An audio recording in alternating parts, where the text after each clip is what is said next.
بۆ ئەخلاقە جوانە بنصيحتي خير يا بني أقم الصلاة يا غلام إني أعلمك كلمات رولا چەنوشەیەکت فێ دەکەم باوکەیە تا ئێستا بە کوڕەکەی نەیوتووە ڕۆڵە ناوەکەیشی وەکو خۆی ناوی ناوە بە ناوی ڕێکبانگی ناکە یا خولەیە یا عەزەیە یا مەحەیە لەم ناوانەی هەموو سەر و گوێلاکی شکاندەوە میهرەبانی بە مناڵ نەدەی چۆن چاوەڕی میهرەبانی لە مناڵەکەی ناتوانانی چاوەڕی میهرەبانی لە مناڵە بکەی میهرەبانی پێ نەدابێ فبۆیە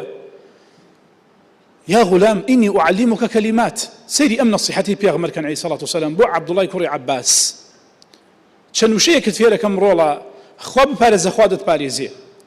خوا بپارێزە لە پێشی خۆت ئەیبینیەوە لە تەنگانە خوا بناسە لە خۆشیە دێتە هاناتەوە لە ناخۆشیە بزانە ڕۆڵە ئەگەر هەموو خەڵک کۆ ببنەوە سوودت پێ بگەێنن بە شتێک خوانی نووسی بێ ناتوانن کۆ ببنەوە هەمویان زیانت پێ بگەێنن بە شتێک خوانی نووسی بێ ناتوانن رفعت الأقلام وجفت الصحف قلم هالجيرا وبرا وكان مشكوبون كان لكارت الأزاو طاو نصيحتي كي نبوي بليغ أبي باوك أم نصيحتاني في غمر عليه الصلاة والسلام بجيب جيني هربويا جاري كان ماشي حسن وحسينك يكيك أيبيني الله بخوا دد وانظمن على هي ماشي كسي أنا من كردو تايسا أفرمي أو أملك أن نزع الله من قلبك الرحمة بوبدا صلاة ما يخوى رحمتي لضلت هالقرتبه رحمته بزي بلان منال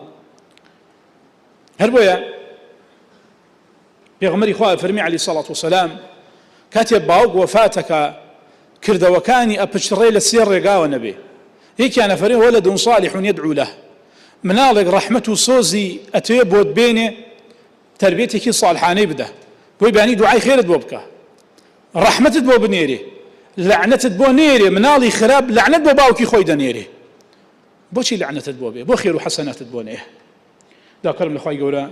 بفضل كرم خوي ما قرتو بسري حق بري بيغمر كان وشهيد كان وصالح كان وصديق كان والحمد لله